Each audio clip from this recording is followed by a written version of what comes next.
اگر تو نے ہمیں اس مصیبت سے نجات دے دی تو ہم کیا کریں گے؟ ہم تیرے شکر گزار ہو جائیں گے۔ یعنی اب ان کے منہ پر کسی بت کا نام نہیں آیا، اب ان کے منہ پر صرف اللہ کا نام آیا۔ دوسری بات یہ معلوم ہوئی کہ مشرکین جب اس طرح مصائب میں گھر جاتے ہیں تو اپنے خود ساختہ معبودوں کی بجائے صرف ایک اللہ کو پکارتے ہیں۔ اسی طرح اکرمہ بن ابی جہل رضی اللہ عنہ کے بارے میں آتا ہے کہ جب مکہ فتح کیا تو یہ وہاں سے فرار ہو گئے۔ باہر کسی جگہ جانے کے لیے کشتی میں سوار ہوئے تو کشتی طوفانی ہواؤں کی زد میں آ گئی، جس پر ملا نے کشتی میں سوار لوگوں سے کہا کہ آج اللہ واحد سے دعا کرو، تمہیں اس طوفان سے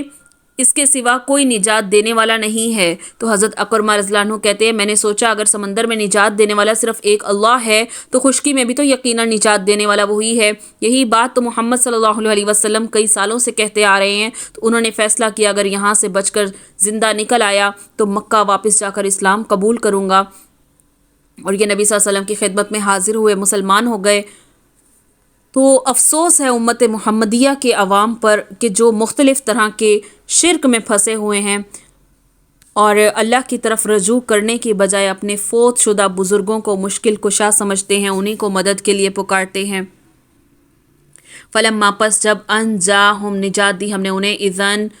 ناگہانی آفت سے، ناگہانی مصیبت سے، ہم وہ یبغون وہ سرکشی کرتے ہیں، فی الارض زمین میں، بغیر الحق ناحق، یا ایھا الناس اے لوگو، انما بے شک، بغیکم تمہاری سرکشی، علی انفسکم تمہاری جانوں پر ہے، متاع الحیات الدنیا لے لو فائدہ دنیا کی زندگی کا، ثم پھر الینا ہماری ہی طرف، مرجعکم تمہارا لوٹ کر آنا ہے، فینبئکم پس خبر دیں گے ہم تمہیں، بما کنتم تعملون اس کی جو تم عمل کرتے تھے۔ پھر جب اللہ تعالیٰ ان کو بچا لیتا ہے تو فوراً ہی وہ زمین میں ناحق سرکشی کرنے لگتے ہیں۔ تو اے لوگو یہ تمہاری سرکشی تمہارے لیے وبال ہونے والی ہے، دنیاوی زندگی کے چند فائدے ہیں، پھر ہمارے پاس ہی تم کو آنا ہے، پھر ہم سب تمہارا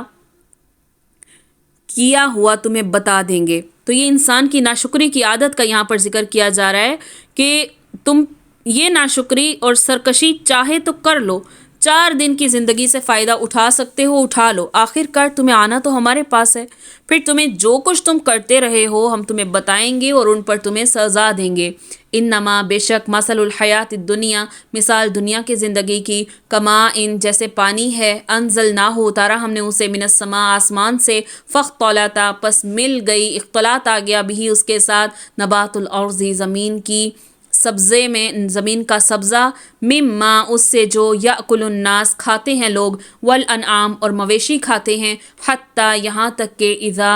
جب اخذت الارض پکڑتی ہے زمین، زخرفہا بناؤ اپنا، وزینت اور زینت پکڑتی ہے، وظن اور جانتے ہیں اہلھا اس کے رہنے والے، انہم کہ وہ قادرون قادر ہیں، پوری دسترس رکھتے ہیں، علیہا اس پر، اتاہا آتا ہے اس پر، امرنا ہمارا حکم، لیلا و نہارا رات کو یا دن کو، فجعلناہا پس کر دیتے ہیں ہم اس کو، حسیدن کٹی ہوئی، کأن لم گویا کہ نہیں، تغن بالامس بسے تھے وہ کل کو، یعنی کہ وہاں کل کچھ بھی نہ تھا، ہم اسے ایسا کر دیتے ہیں، کذالک اسی طرح، نفصل ہم بیان کرتے ہیں، آیاتی نشانیاں، لقوم ایسی قوم کے لیے، یتفکرون جو غور و فکر کرتی ہے۔ تو دنیاوی زندگی کی حالت تو ایسی ہے جیسے ہم نے آسمان سے پانی برسایا، پھر اس سے زمین کی نباتات جن کو آدمی اور چوپائے کھاتے ہیں خوب گنجان ہو کر نکلی، یہاں تک کہ جب وہ زمین اپنی رونق کا پورا حصہ لے چکی، اس کی خوب زیبائش ہو چکی اور اس کے مالکوں نے سمجھ لیا کہ اب ہم اس پر مکمل قابض ہو چکے، تو دن میں یا رات میں اس پر ہماری طرف سے کوئی عذاب آ پڑتا ہے، سو ہم نے اس کو ایسا صاف کر دیا جیسے کل وہ موجود ہی نہ تھی، اور ہم اس طرح آیات کو بیان کرتے ہیں تاکہ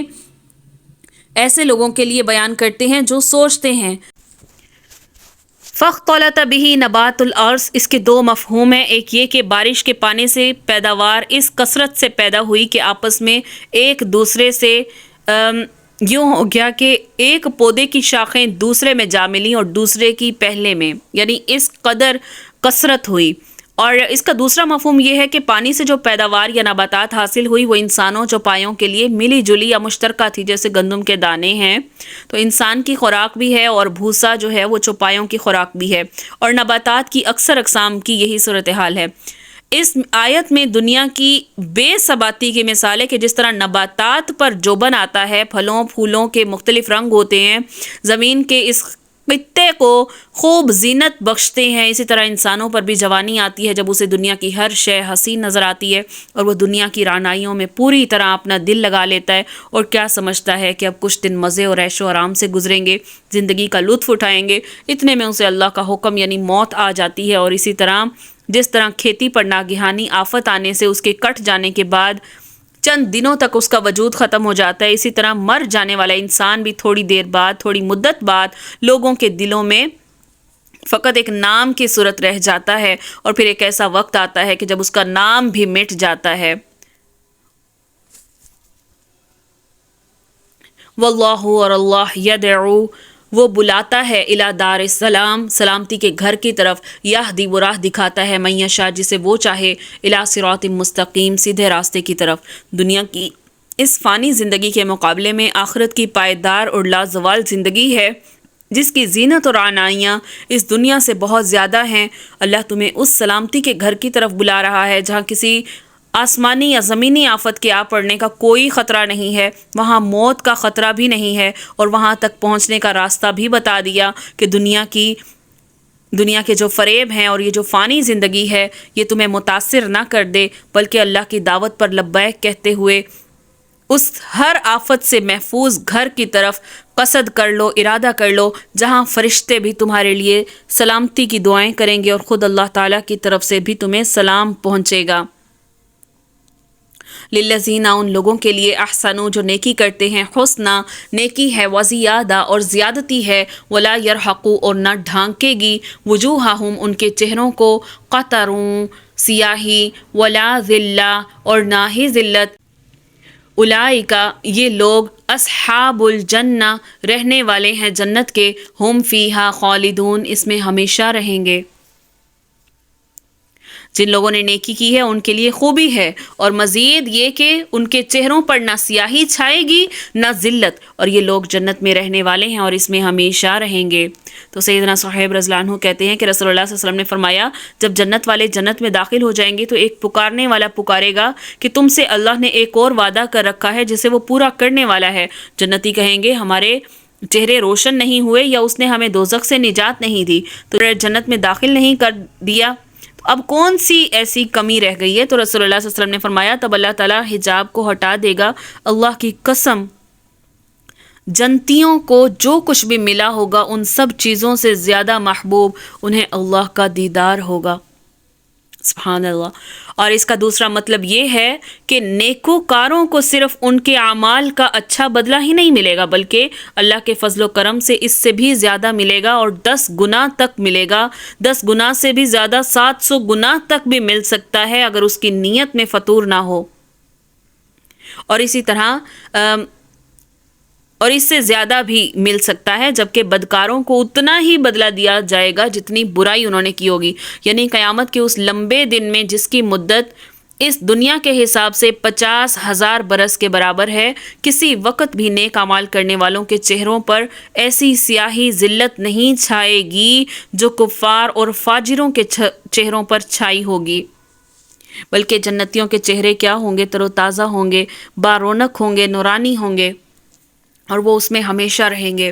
والذین، اور جن لوگوں نے کسبوا، کمایا، سیئات، برائیاں کمائیں، جزاء، بدلہ ہے، سیئات، برائی کا، بمثلھا، اسی کی مثل، وترہقہم، اور ڈھانکے گی ان کو، ذلہ، ذلت، ما لہم، نہیں ہے ان کے لیے، من اللہ، اللہ کی طرف سے، من عاصم، کوئی بچانے والا نہیں ہے، کأنما، گویا کہ، اغشیت، اوڑھائے گئے ہیں، وجوہہم، ان کے چہرے، قطعا، ٹکڑے، من اللیل، رات کے، مظلما، اندھیری۔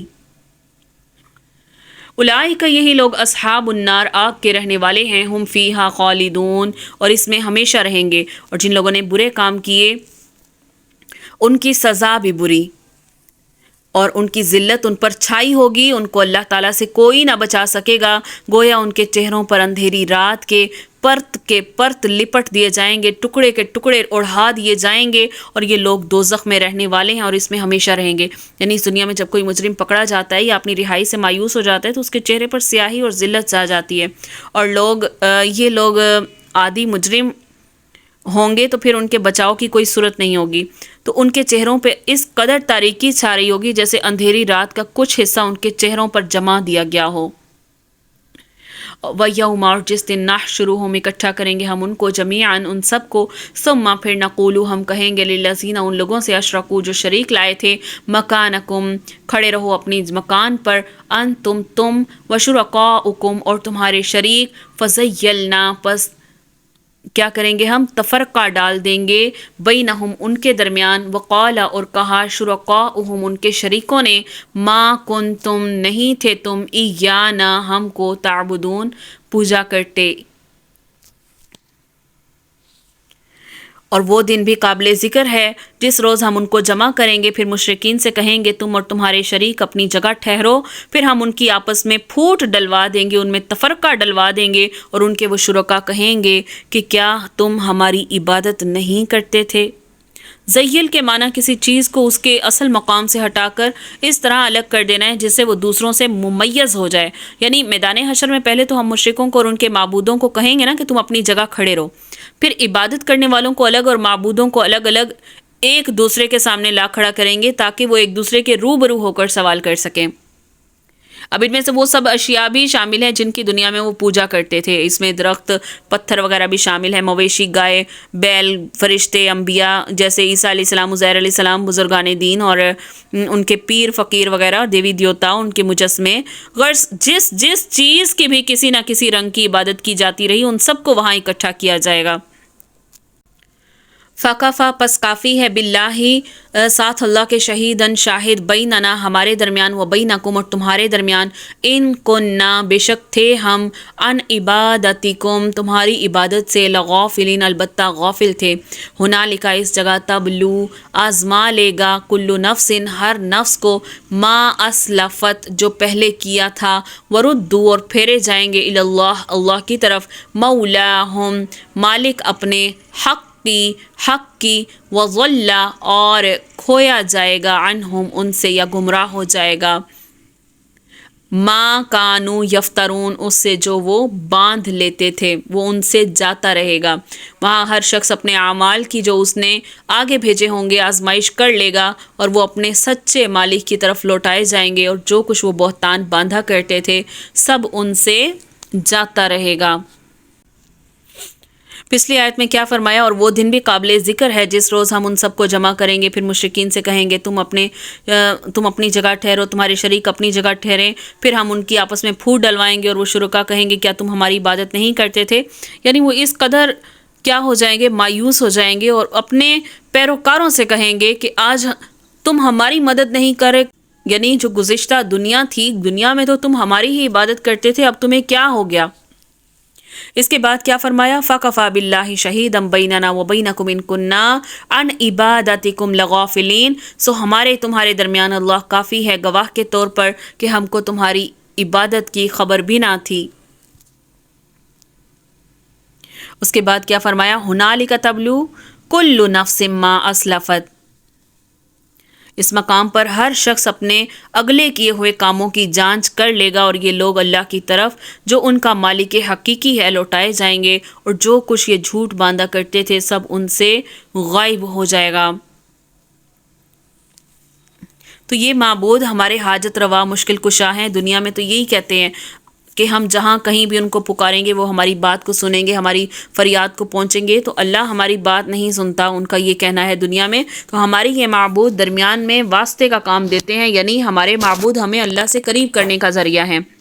تو کیا کہتے تھے اس کے علاوہ، اگر قیامت ہوئی تو یہ اللہ کے ہاں ہمارے سفارشی ہوں گے اور ہمیں آخرت کے عذاب سے بچا بھی لیں گے۔ یہاں تک کہ بعض لوگوں کا یہ بھی عقیدہ ہوتا ہے کہ فلاں پیر کی بیعت ہو جانا ہی آخرت کے عذاب سے نجات کی ضمانت ہے۔ تو جب قیامت کے دن حقیقت حال مشرکوں کے سامنے آئے گی تو ایسی ساری باتیں بھول جائیں گے، انہیں خود بھی نہ یاد رہے گا کہ وہ